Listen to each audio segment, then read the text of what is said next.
अस्सलाम वालेकुम everyone, hope आप सब ठीक ठाक होंगे। मैं भी बिल्कुल ठीक हूँ। आज अपने टेरेस पे जब टाइम स्पेंड करने गई तो थोड़ा सा जायज़ा लिया अपने एलोवेरा का, और मैं बड़ी सरप्राइज़ हो गई कि इसमें फ्लावर्स आने वाले हैं। आगे चल के आपको भी दिखाती हूँ और बताइएगा मुझे वाकई एलोवेरा में फ़्लावर्स आते हैं अपने टॉपिक की तरफ। क्लीनिंग मिस्टेक्स के बारे में बात करेंगे जो अमूमन मैं भी करती थी और आप लोगों से भी डिस्कस करूँगी। हम लोग अपने सोफ़ास को कवर करते हैं सोफ़ा कवर से ताकि वो डस्ट वगैरह से बच जाएं।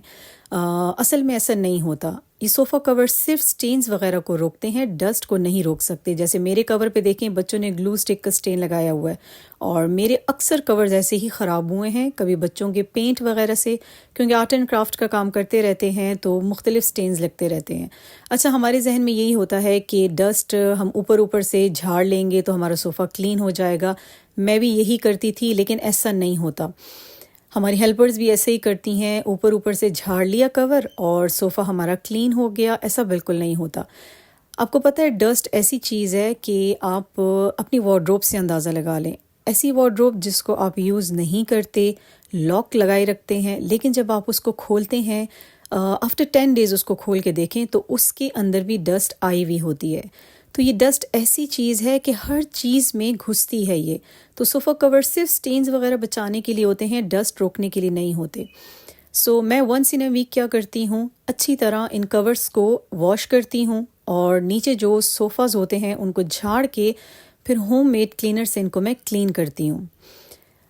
महंगे क्लीनर्स की कोई ज़रूरत नहीं होती। आप ख़ुद एक सिंपल सा DIY घर में बना सकते हैं और अपने सोफ़ों को क्लीन कर सकते हैं। मेरी ये थिंकिंग अब जाके चेंज हुई है कि यार, ये सोफ़ा कवर्स जो हैं ये जस्ट लाइक बेडशीट्स होते हैं।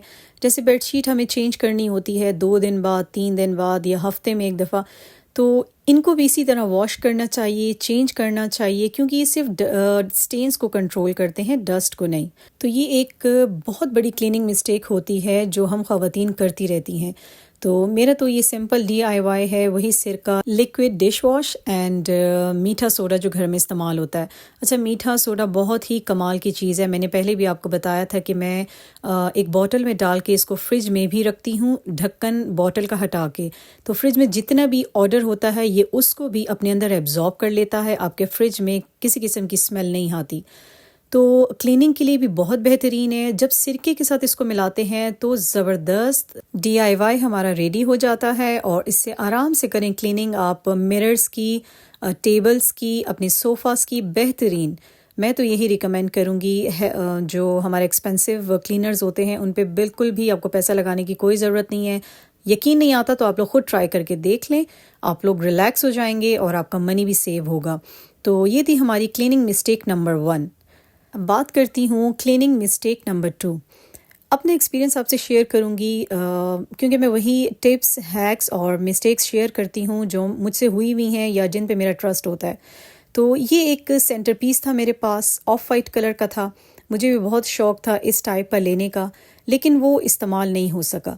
तो मैंने सोचा इसको मैं डोर मैट बना लेती हूँ। इसको मैंने सेंटर से कट किया और इसको डबल करके मैं अपने दरवाजे के आगे रखने लगी, रूम के दरवाजे के आगे।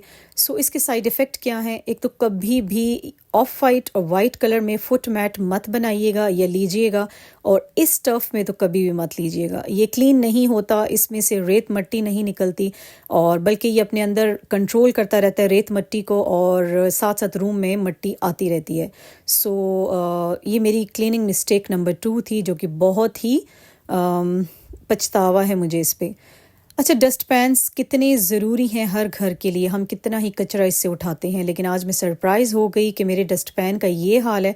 आज बाय द वे हेल्पर नहीं आई थी और मुझे ज़रा ख़ुद क्लीनिंग और भी अच्छे से करनी थी घर की। तो मैं देख के हैरान हो गई कि जो डस्ट पैन शाइन करता था, जिसको हर वक्त मैं क्लीन रखती थी, उसका ये हाल हो चुका है।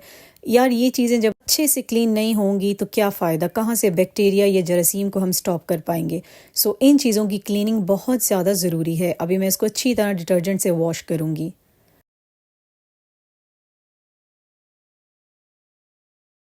ओके जी, बात कर लेते हैं कुछ किचन के बारे में। किचन की क्लीनिंग में तो बहुत सारी मिस्टेक्स हम लोग करते रहते हैं, लेकिन आज मैं बात करना चाहूँगी फ्राइंग पैन्स के बारे में, specially non sticking and stainless steel के बारे में, कि हमारी सेहत के लिए नॉन स्टिकिंग कितना बुरा है, स्टेनलेस स्टील कितना बेहतरीन है। तो इनकी मैं कंडीशन आपको दिखा दूं। स्टेनलेस स्टील बहुत पुराना है मेरा।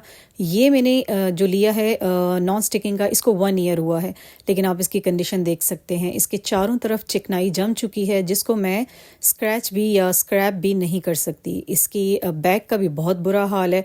तो ये क्लीनिंग मिस्टेक ना एकदम से नहीं होती हैं, कुछ मेरी लेजीनेस, कुछ मेरी केयरलेसनेस, कुछ हेल्पर की लापरवाही। अब ये न्यू वाला है, अभी मैंने इसको वॉश नहीं किया, लेकिन इसकी जब मैं क्लीनिंग करूँगी तो मैं आपको साथ साथ बताऊँगी कि हमें साथ साथ नॉन स्टिकिंग को कैसे क्लीन करते रहना चाहिए, ताकि इसका हाल भी पुराने वाले नॉन स्टिकिंग पैन की तरह ना हो।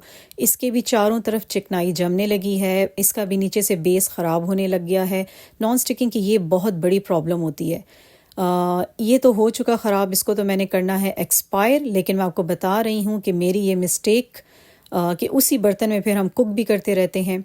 बेस्ट है तो स्टेनलेस स्टील बेस्ट है। ये 5 ईयर हो गए हैं पैन्स मुझे लिए हुए, लेकिन आप उसकी शाइन देखें। मैं इनको जितना तेज़ आंच पे यूज़ कर लूँ, जितनी फ्राइंग इनमें कर लूँ, ये वॉश होने के बाद उसी तरह शाइन करते हैं। तो इसीलिए कहते हैं कि स्टेनलेस स्टील बेस्ट है हमारी सेहत के लिए बजाय नॉन स्टिकिंग के। तो इसको मैं क्लीन करके फिर आपको बताऊंगी कि साथ साथ क्लीनिंग इनकी कैसे करनी चाहिए। ओके, क्लीनिंग मिस्टेक नंबर 5 जो मैंने अक्सर ख़वातीन को करते देखी है अपनी फैमिली में, स्टोव के लिए जो टॉवल रखा हुआ होता है, जो चूल्हा साफ़ करने के लिए रखा होता है, खुदारा उससे आप अपने स्लैब्स को क्लीन मत किया करें। बहुत ही चिकनाई वाले और बहुत ही गंद होता है इन टॉवल्स में भी। इनको सिर्फ आप चूल्हे के लिए ही रखा करें, या जो चूल्हे के सामने वाली वॉल होती है उसी के लिए रखा करें। इससे स्लैब क्लीन मत किया करें। स्लैब्स की क्लीनिंग के लिए, काउंटर्स की क्लीनिंग के लिए ये वाइपर्स बहुत बेस्ट हैं। ये क्विकली क्लीन भी कर देते हैं आपके स्लैब्स को और ड्राई भी कर देते हैं। तो जो लोग मेरी तरह रोटी स्लैब पे ही बनाते हैं तो उनको तो लाजमी ये वाइपर्स छोटे वाले रखने चाहिए। और स्टोव के जो टॉवल्स हैं उनको पूरे किचन में मत यूज़ किया करें, चाहे आप जितना भी उनको बॉयल पानी से वॉश कर लें, कुछ भी कर लें, बट मैं तो नहीं रिकमेंड करूँगी। तो दिखाती हूँ आपको एलोवेरा में क्या सरप्राइजिंग आ रहा था। ये प्यारी सी एक हमने देखी है, उसमें कली कहनी चाहिए, तो मुझे बहुत अच्छा लगा। देखते हैं आगे ये फ्लावर बनता है नहीं बनता, क्या होता है। लास्ट क्लीनिंग मिस्टेक, जो लोग मेरी तरह अभी भी स्टिक वाला जो पोचा होता है, सॉरी मुझे नेम नहीं आ रहा, नहीं यूज़ करते, तो प्लीज़ ऐसी तपड़ियाँ फेंक दिया करें। घर में बहुत सारे ऐसे टॉवल्स होते हैं जो कभी क्वालिटी में हमें अच्छे नहीं लगते, जैसे ये मैं लाई थी बट क्वालिटी में अच्छे नहीं थे, इनको मैंने हटा दिया था। या जो एक्स्ट्रा साइज़ बाथ साइज़ होते हैं उनके 2 हिस्से करके रख के क्लीनिंग के लिए चेंज करते रहा करें। तो यही था जी मेरा व्लॉग। जो क्लीनिंग मिस्टेक्स मैंने की हैं वही आपसे शेयर की हैं। आई होप कि आप लोगों को ये मिस्टेक्स या व्लॉग बहुत अच्छा लगा होगा। लाइक, सब्सक्राइब एंड शेयर ज़रूर कीजिएगा और कमेंट्स भी मुझे ज़रूर बताइएगा। लेती हूँ आपसे इजाज़त। टेक केयर, अल्लाह हाफिज़।